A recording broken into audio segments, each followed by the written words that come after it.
Good morning students, welcome to my YouTube channel Uttam Classes. और आज मैं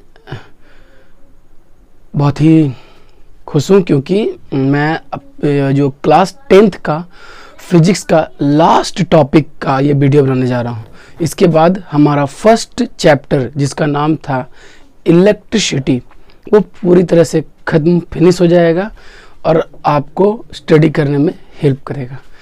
तो कुछ टॉपिक्स और बचे हुए हैं, कुछ एक दो टॉपिक और हैं जो कि बचा हुआ है, तो उसी के बारे में आज हमें पढ़ना है, ठीक है ना।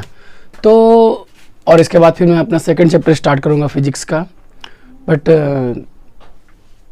इस चलते हैं हम अपने आगे का टॉपिक और देर ना करते हुए स्टार्ट करते हैं। सो जो टॉपिक है वो है effects of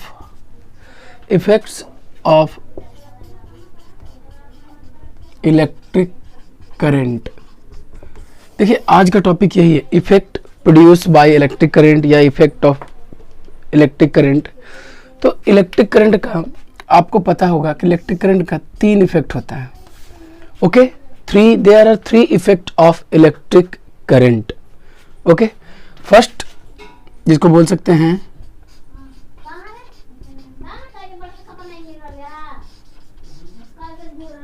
heating effect of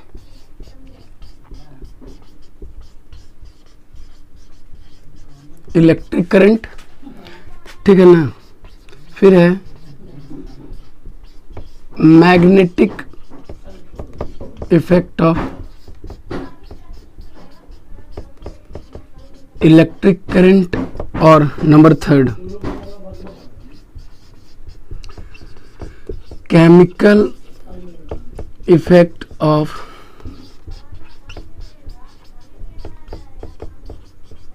electric current. देखिए तीनों करंट का इफेक्ट है जो हमें पढ़ना है, ठीक है ना। Heating effect of electric current मतलब इलेक्ट्रिक करंट का एक इफेक्ट होता है जो हीट करता है, दूसरा ये मैग्नेटिक इफेक्ट उसका, और थर्ड है chemical effect. Okay, heating effect जो कि हम नेक्स्ट टॉपिक पढ़ने वाले हैं, मैग्नेटिक इफेक्ट जो कि हमारा क्लास 10th का फिजिक्स का सबसे पहला चैप्टर है, सॉरी सेकंड चैप्टर है। इसके बाद इलेक्ट्रिसिटी फर्स्ट चैप्टर है, सेकंड चैप्टर है जो मैग्नेटिक इफेक्ट है, तो इसमें हम इसका स्टडी करेंगे। और केमिकल इफेक्ट हमने क्लास 8 में कुछ पढ़ा था इसके बारे में, केमिकल इफेक्ट, इलेक्ट्रोलाइसिस, इलेक्ट्रोप्लेटिंग, ये सब मैंने पढ़ा था। और इसके बाद और भी फिर 11th चैप्टर में, 11th क्लास में जब हम पढ़ेंगे तो उस चैप्टर में हम पढ़ेंगे। तो इसका मतलब ये दोनों जो है, ये दोनों हमें फिलहाल नहीं पढ़ना है, ये हमें सेकेंड चैप्टर में पढ़ना है फिजिक्स का, और ये 11th या 12th में पढ़ना है, ठीक है ना। तो अभी जो हमें पढ़ना है heating effect of electric current. एक बार इसको नोट डाउन कर लीजिए।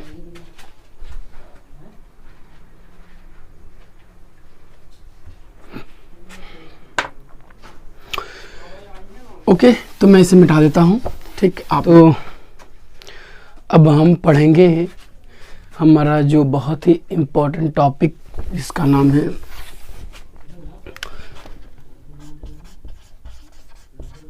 Heating effect of electric current. देखिए heating effect of electric current क्या होता है, ठीक है ना। तो जब ये कंडक्टर है, जब इस कंडक्टर में इलेक्ट्रिसिटी फ्लो करवाया जाता है, तो इलेक्ट्रिसिटी फ्लो जब हम कराते हैं तो ये हॉट हो जाता है, हिट हो जाता है, गर्म हो जाता है, जिसके कारण, ठीक है ना, मतलब जिसके कारण क्या ये गर्म हो जाता है। तो ये जो प्रोसेस होता है इसे कहते हैं heating effect of chemical current, electric current. It means when an electric current is Passage through a high resistance wire, then it become very hot and it is called heating effect। लेकिन मैंने एक बात बताया, high resistance, मैंने एक बात बताया high resistance. तो तो हाई रेसिस्टेंस का मतलब कि जितना ज़्यादा रेसिस्टेंस हाई होगा, जितना ज़्यादा रेसिस्टेंस हाई होगा उतना ही ज़्यादा वो हॉट होगा, है ना। क्योंकि रेसिस्टेंस जब हाई होगा तो ज़्यादा रोकेगा, ज़्यादा अगेंस्ट होगा इलेक्ट्रॉन का, और जब इलेक्ट्रॉन का अगेंस्ट ज़्यादा होगा, रोकने का कोशिश ज़्यादा करेगा, तो वो क्या होगा, फ्रिक्शन पैदा होगा, और जब फ्रिक्शन होगा तो वो हॉट होगा। इट मीन्स हम अगर हीटिंग इफेक्ट को बढ़ाना है तो हमें हाई रेसिस्टेंस यूज करना पड़ेगा, और हीटिंग इफेक्ट को घटाना है तो हमारा रेसिस्टेंस लो होना चाहिए। ओके, सो ये था हीटिंग इफेक्ट। फिर से मैं बता देता हूँ, when an electric current passes through a conductor then it become hot and this is called heating effect of electric current. Okay, तो आगे हमें एक बहुत ही इम्पॉर्टेंट क्या उसको बोल सकते हैं, बहुत ही इम्पॉर्टेंट इसका एक फार्मूला हमें गेन करना है, ठीक है ना, जो कि एग्ज़ाम के पॉइंट ऑफ व्यू से बहुत इम्पॉर्टेंट है। तो वो मैं आपको बताऊंगा।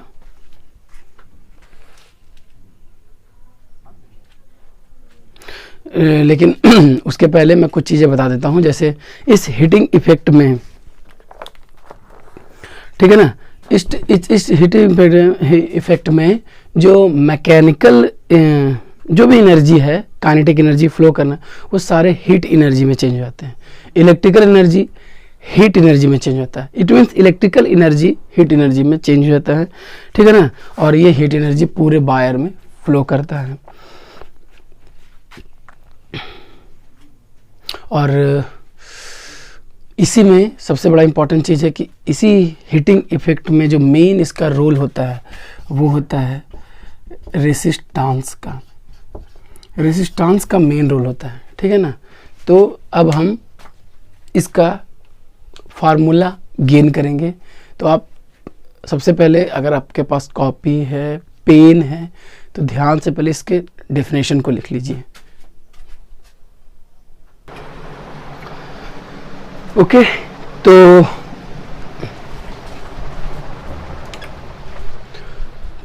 अब हम एक बहुत ही इम्पोर्टेंट टॉपिक के बारे में जानना है हमें। वो उसको बोल सकते हैं फार्मूला ऑफ हीटिंग इफेक्ट।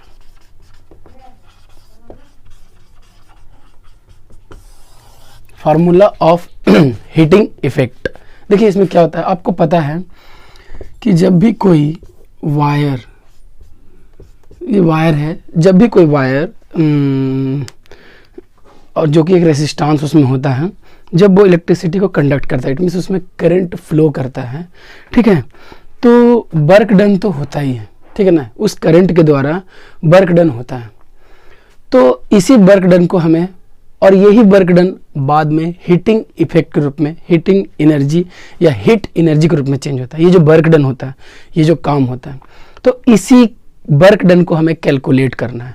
और अगर ये वर्क डन हम कैलकुलेट कर लेते हैं तो हमारा हीटिंग इफेक्ट में जो हमारा फार्मूला आता है वो हम गेन कर सकते हैं। ओके, तो चलिए देखते हैं क्या होता है। तो हम यहाँ पर लिख सकते हैं कि हमें क्या कैलकुलेट करना है, तो वर्क डन क्या करना है, तो हम बोल सकते हैं we have to calculate work done. Okay, किसके द्वारा, by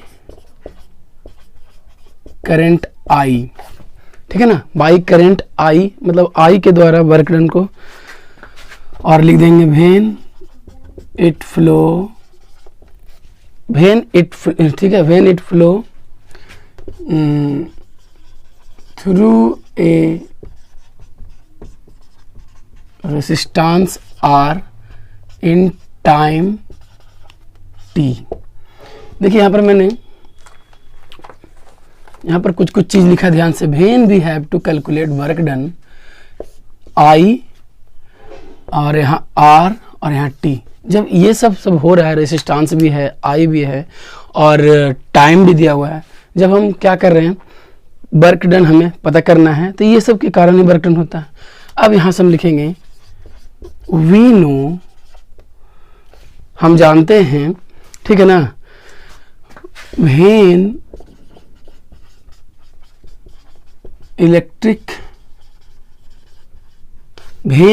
electric charge Q moves, okay, electric charge moves against a PD, जब यहाँ से देखिए मेन, यहाँ से मैं समझना, we know when electric charge Q moves against PD, ठीक है ना, तो क्या होता है, यही समय निकालना है। वर्क डन इक्वल टू क्या होता है, Q इंटू भी, आप पढ़े होंगे। वर्क डन इक्वल टू क्या होता है, Q इंटू भी। एंड हम सब ये भी जानते हैं कि Q इक्वल टू क्या होता है, IT। ओके, इसको इक्वेशन 1 मान लेते हैं, इसको इक्वेशन 2 मान लेते हैं। And V equal to IR, इसको इक्वेशन 2 मानते हैं, बाई ओम्स लॉ लिख सकते हैं। ओके, अब हमें करना क्या है, कुछ नहीं करना है, इन दोनों Q और V का वैल्यू यहाँ पुट कर देना है। ठीक है, तो मैं कहाँ पुट कर दूँ, यहीं पर पुट कर, क्योंकि आपको नीचे दिखेगा नहीं, मैं यहाँ पर आपको पुट कर देता हूँ। तो यहाँ पर work done W, okay, Q IT, यहाँ पर लिख देते हैं Q और क्या था V, तो W equal to Q equal to IT और V इक्वल टू IR, तो W equal to I square RT। देखिए मेरा फार्मूला निकल गया ना। ठीक है, ये देखिए, ये इसके बाद मैं जब ये बताया तो यहाँ पर लिख सकते हैं कि इक्वेशन 2 और 3, ये 3rd इक्वेशन था, इसका वैल्यू फर्स्ट में पुट कर दीजिए तो आपका निकल जाएगा। और यही मैंने बताया था, ये जो वर्क डन है ये इक्वल टू होगा हीट एनर्जी के रूप में, इसलिए H equal to I square RT। मैंने प्रूफ कर दिया, एक बार आप इसे देख लीजिए।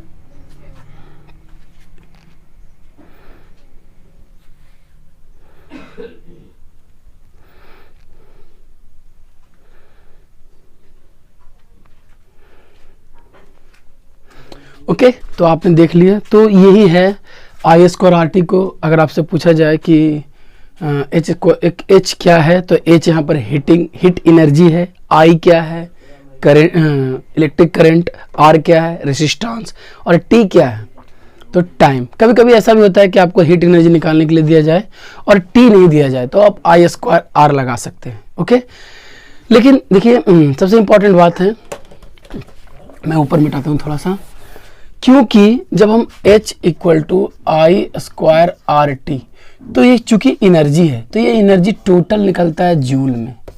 ओके, आपका जो हीट एनर्जी का पूरा वैल्यू निकलता है वो जूल में निकलता है, so it is called joules law of heating. देखिए मैं एक छोटा सा बात लिखा हूं, लेकिन ये एग्जाम में सबसे ज़्यादा पूछे जाने वाला, मतलब बहुत बार ये पूछा जा चुका है कि जूल्स लॉ ऑफ हीटिंग क्या होता है।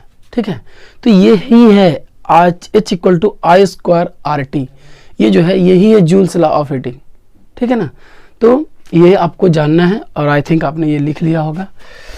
तो जूल्स लॉ ऑफ हीटिंग आपसे जब पूछे तो आपको ये बता देना है कि जब मतलब हीटिंग इफेक्ट भी वही जूल्स लॉ ऑफ हीटिंग कहते हैं, जो कि आपको प्रूफ करके दिखाना है।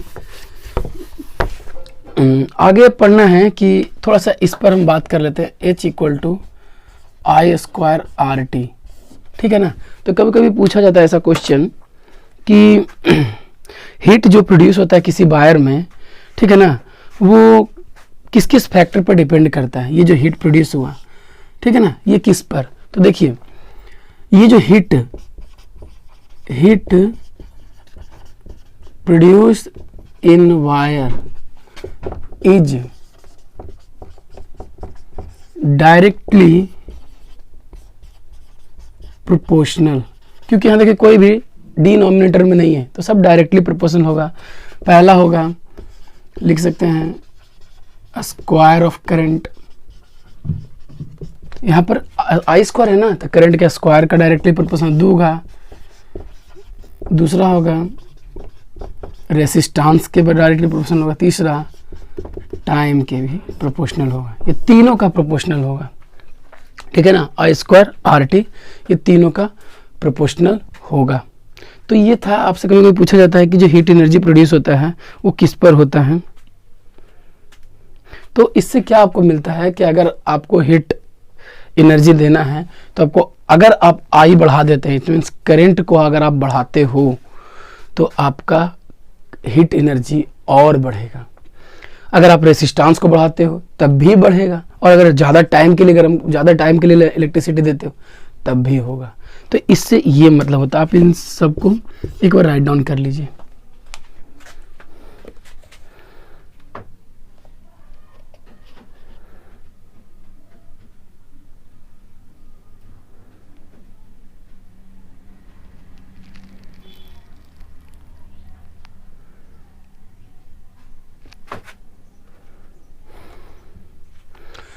ओके, तो ये था आपका हीट एनर्जी, हीटिंग इफेक्ट और जूल्स लॉ ऑफ हीटिंग, ठीक है ना। अब बस थोड़ा सा और इसमें जानना है कि हीटिंग एनर्जी जो होता है तो क्या वो जैसे सारा किसी भी कंडक्टर में, फैन में, कोई भी आप जो बोल सकते हैं इक्विपमेंट हो, इलेक्ट्रिकल इक्विपमेंट, तो क्या सब में ये ख़त्म हो जाता है? सब में ये जो हम एनर्जी देते हैं, आई देते हैं, सब में आई देते हैं, सब ये हीट एनर्जी में चेंज हो जाता है? तो नहीं। अगर सब आई, जितना भी आप इलेक्ट्रिसिटी फैन में दे रहे हो, सिंपल सा फैन आपका जो रोटेट करता है, अगर उसमें आप दे रहे हो और सारा का सारा आई उसको हीट में काम दे तो फिर वो फैन घूमेगा कैसे? तो फैन में अगर हम हीट देते हैं, इलेक्ट्रिसिटी देते हैं, करंट देते हैं, तो most of the electricity, most of the current जो होता है वो उसको रिवॉल्व करने में देता है। कुछ ही एनर्जी जो है तो वो हीट होता है, ठीक है ना। तो यही याद रखना कि all the appliances which run on electricity do not convert all the electricity to convert heat energy, no। अधिकतर एनर्जी वो यूज करता है, अधिकतर करंट यूज करते हैं किस चीज़ में? तो उसको काम, जैसे बल्ब है तो बल्ब को रोशनी देने में, मतलब हर चीज़ को, अप्लायंस को काम करने में, ना कि उसको हीट एनर्जी में। हीटिंग इफेक्ट के लिए अलग अलग कुछ ऐसे इक्विपमेंट का यूज ही किया जाता है, जो कि हमारा नेक्स्ट टॉपिक है। और एक चीज़ और, मैं इस जो हीटिंग इफेक्ट है इसका मैं एक अलग वीडियो लाऊंगा, जिसमें कि हीटिंग इफेक्ट से मैं बहुत सा न्यूमेरिकल्स आपको सोल्व करवाऊंगा। इस चैप्टर में मैं बस इसलिए कोशिश करूँ कि जल्दी ये चैप्टर ख़त्म हो जाए, ताकि मैं फिर आपके लिए दूसरा चैप्टर भी ला सकूँ, क्योंकि बहुत दिन हो गया ये चैप्टर का, जून आ चुका है, मई में ख़त्म करना था। तो इसके बाद मैं एक और वीडियो लाऊंगा जिसमें मैं हीटिंग इफेक्ट से कुछ इंपॉर्टेंट क्वेश्चंस आपसे डील करवाऊंगा, ठीक है ना। तब तक के लिए इसको फार्मूला को रखिए, और अगर हो सके तो आप खुद प्रैक्टिस कीजिए। तो आगे जो है मैं बता रहा हूँ कि अब हमें पढ़ना है एप्लीकेशन। एप्लीकेशन मतलब कहाँ कहाँ अप्लाई होता है हीटिंग एनर्जी का, ठीक है ना। हीटिंग इफेक्ट का यूज कहाँ कहाँ होता है, तो ये छोटा सा एक टॉपिक है, ठीक है ना। कहाँ कहाँ एप्लीकेशन ऑफ, क्या बोल सकते हैं, हीटिंग इफेक्ट। देखिए, number 1, heating effect of electric current is utilise in working of, आप बोल सकते हैं कहाँ कहाँ, तो इलेक्ट्रिक आयरन, ठीक है ना। इलेक्ट्रिक आयरन के बारे में आपने सुना होगा। इलेक्ट्रिक कैटल होता है, ठीक है ना, उसमें आपने सुना होगा। रूम हीटर होता है, बहुत से ऐसा है, रूम हीटर होता है, टोस्टर होता है, माइक्रोवेव ओवन होता है। इन सब में हीट होगा तभी हम उसका काम यूज कर सकते हैं। अगर आयरन हीट ही नहीं हो तो क्या हम जो प्रेस करते हैं या फिर जो आयरनिंग करते हैं कर सकते हैं? नहीं। अगर माइक्रोवेव ओवन गर्म नहीं होगा, हीट नहीं होगा तो खाना बना, तो ये सब जो इक्विपमेंट बनाया जाता है, इन सब को हमेशा क्यों किया जाता है? इसलिए बनाया जाता है ताकि हीटिंग इफेक्ट का ही प्रोसेस हो इसमें, जब तक ये इसको बनाया जाता है ताकि ये गर्म हो। फिर आपको हीटिंग इफेक्ट ऑफ इलेक्ट्रिक का यूज इलेक्ट्रिक बल्ब में किया जाता है, तो हम बोल सकते हैं दूसरा इलेक्ट्रिक बल्ब में। और इलेक्ट्रिक बल्ब में यूज करते हैं तभी तो हमें लाइट मिलता है, यहाँ भी यूज होता है, ठीक है ना। उसके बाद इसमें आप जानते हैं कि टंगस्टन का यूज किया जाता है, जिसका कि मेल्टिंग पॉइंट बहुत हाई होता है, आई थिंक 3400 डिग्री सेंटीग्रेड के लगभग होता है, जिसके कारण ये हॉट हो जाता है, हीट होता है और रेड हॉट हो जाता है, जिसके कारण ये रोशनी देता है हमें, ठीक है ना। और इसी में और क्या आप जानना है कि इसमें अनरिएक्टिव गैस डाले जाते हैं, क्योंकि अगर अनरिएक्टिव गैस नहीं डालें, रिएक्टिव गैस डाल दिया जाएगा तो ये क्या कर सकता है, रिएक्शन कर सकता है। उसके बाद और हीटिंग इफेक्ट इलेक्ट्रिक करंट का यूज फ्यूज में किया जाता है। ये बहुत इंपॉर्टेंट चीज़ है जो मैं आपको बता रहा हूँ, फ्यूज। नहीं, कभी कभी क्या होता है कि हमारे घर में इलेक्ट्रिक सर्किट्स होते हैं, तो आप देखिएगा कि इलेक्ट्रिक सर्किट में फ्यूज यूज किया जाता है। कोई तो वायर के जैसा फ्यूज यूज किया जाता है, कोई इस तरह का उनका फ्यूज होता है। यहाँ मेटल कैप लगा होता है, ये मेटल कैप, और इस फ्यूज के रूप में फ्यूज क्यों यूज किया जाता है, तो कभी कभी हमारे घर में जैसे हमारे मेन स्विच होता है वहीं पर फ्यूज का यूज किया जाता है, ताकि क्या होता है कि कभी कभी बहुत वोल्टेज में अगर लाइट आ जाए पूरे घर में, तो वो पूरे जो भी इलेक्ट्रिकल, चाहे टेलीविज़न हो, चाहे हमारा कंप्यूटर हो, चाहे कुछ भी हो, उसको हम ख़त्म कर सकते हैं। वो ख़राब हो सकता है, पूरा का पूरा जल सकता है, डिस्ट्रॉय हो सकता है।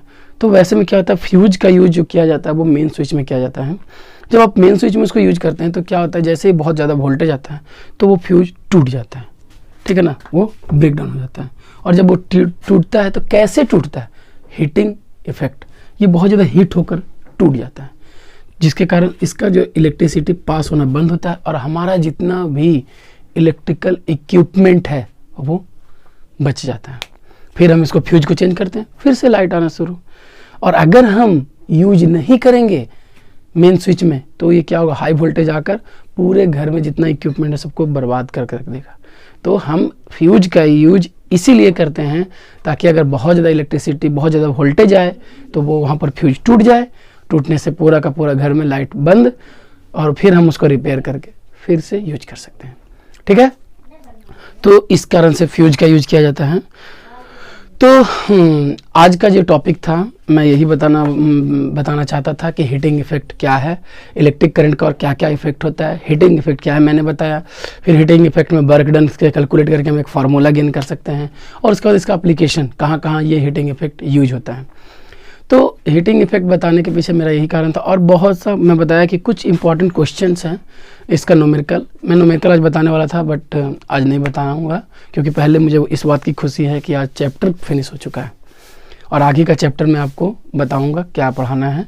लेकिन मैं एक वीडियो लेकर आऊँगा जिसमें मैं बहुत ही इंपॉर्टेंट क्वेश्चन, कुछ NCERTs का मतलब जो एग्ज़ाम के पॉइंट ऑफ व्यू से इंपॉर्टेंट है, मैं उसको आपसे डील करवाऊँगा। लेकिन आज के लिए सिर्फ हीटिंग इफेक्ट का आपको एक थ्योरी क्लास, ठीक है ना। और अब फिर से एक नया चैप्टर से हम मिलेंगे फिजिक्स को लेकर। तो आज के लिए थैंक्स, और प्लीज़ शेयर और लाइक ज़रूर कीजिएगा। Thanks and have a nice day.